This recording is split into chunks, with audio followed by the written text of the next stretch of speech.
Yes, what's up mga kabayan? Kamusta kayo dyan? Welcome back to another vlog. So, makikita natin yung account ko. Yung isa sa account ko sa trading when it comes to cryptocurrencies versus peso. So, yung mga hindi pa nakapag-download, ang link nasa description box. So, i-click nyo lang po at mapupunta po kayo sa legit na app or browsers. So, i-click nyo lang po yung link. So, paano nga ba nagkakaroon ng pera ang mga nagtitrade sa crypto? Napakadali po niyan. So, dito sa account ko, makikita nyo po ang kasalukuyang trade ko yung Pirate coin 2 peso. So, napakadali po, lalo-lalo na kung madami kang pera.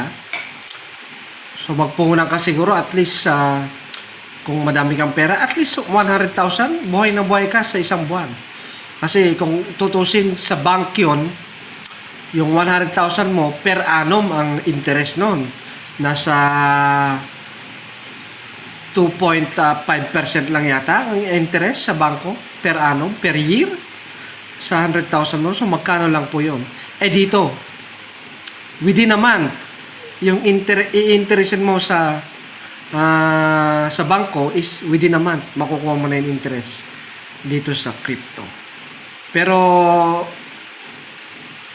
hindi ko po ina-advise kung hindi po kayo talaga nag-research tungkol dito sa crypto. Madami din na nalolos dito at talagang natatalo dito sa trading. So, I advise na talagang mag-research po kayo at titingnan nyo yung galawan ng crypto din kahit papano. So, makikita natin dito sa site, sa coins.ph na provided na nila. Pag oras na clinic nyo yung favorite nyong coin, sa akin kasi nagtitrade ako sa peso to crypto. Mayroon din USD to crypto. Pero ang pinili ko is PHP to crypto. So makikita po natin dito sa left side yung favorites, peso and USDT. So andito po yung mga list ng coins nila na pwede nyong i-trade. Pero sa akin, ang paborito ko po, pirate.ph. So, napakadali po, no? Pag malalaman nyo po yung galawan ng isang coin, is pwede kang kumita within a day talaga. So, napansin nyo po, yung 24-hour na galawan nitong coin na to is 2 pesos and 40 cents. Tapos yung pinakamababa niya is 2.16 cents. Cents lang po ang pagitan. So napakagandang bumili dito sa coins na to. Bakit kamo? Ang dami nyong coin na mabibili dito. Pero take note, kahit cent lang yan, ang tinaas malaki na din po. So bibigyan ko po kayo ng example dito sa baba. So itataas lang po natin.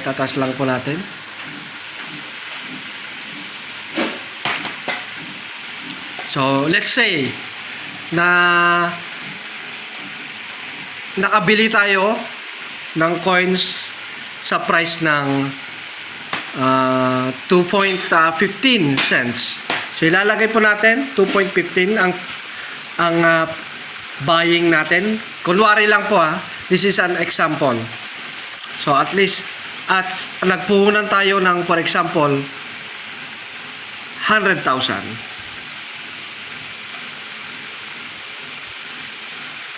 So 100,000 po ang puhunan natin. So sa makatawid, ang nabili po nating coin na pirate coins sa 2.15 na price is 46,511.7. So ngayon, sabi dito sa chart natin, sabi dito sa chart natin na ang pinakamababang coin na nag-fluctuate siya nitong araw na to is 2.16. Tapos ang pinaka-high na nag-fluctuate is 2.40 cents. Tandaan nyo po, 2 pesos and 40 cents ang pinakamataas at ang pinaka-low is 2.16 cents. Cents lang ang pagitan. Ngayon, pag nabantayan nyo yung galawan niya at nakabili kayo ng 2.15 cents, for example lang po, o igayahin na natin yung nakalagay, 2.16. Sabihin natin, nakabili kayo 2.20 cents. Yeah, para makatotohanan.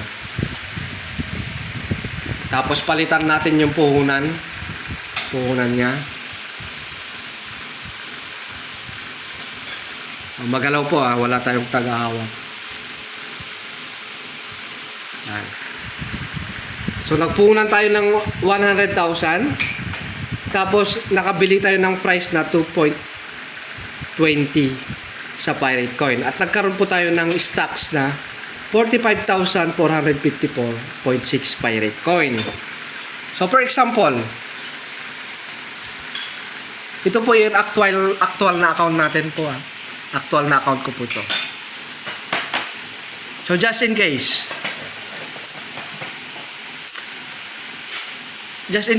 natsambahan natin, tumaas na yung Pirate Coin within a day. Sa price na, wag na nating i-reach yung 2.40 kasi baka hindi mag-fluctuate sa 2.40 ngayong araw na to. So, let's say, mabebenta natin yung coin natin sa 2.35 lang po. Ilalagay natin yung 2.35, maglalagay tayo ng position sa 2.35 cents per Pirate Coin. So let's say, ibebenta na natin lahat yung ating coin na 45,454.6. So nakita nyo po yung difference. Bumili tayo sa price na 2.20, nagpuhunan tayo ng 100,000 at ibinenta natin yung coins natin sa halagang 2.35 cents. So kung tutusin, 15 cents lang po ang tinaas niya, ibinenta na natin. Mantakin nyo po, within one fluctuations lang po, ang 100,000 natin is naging 106 and 818.310.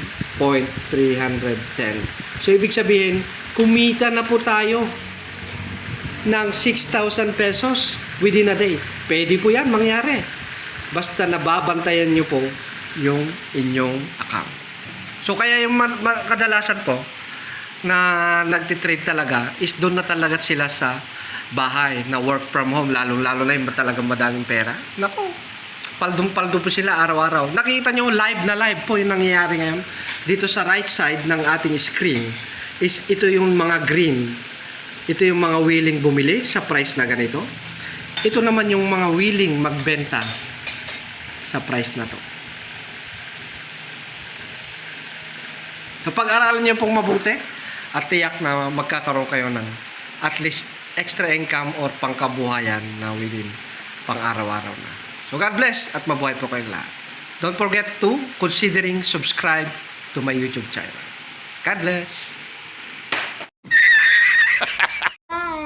Don't forget to like.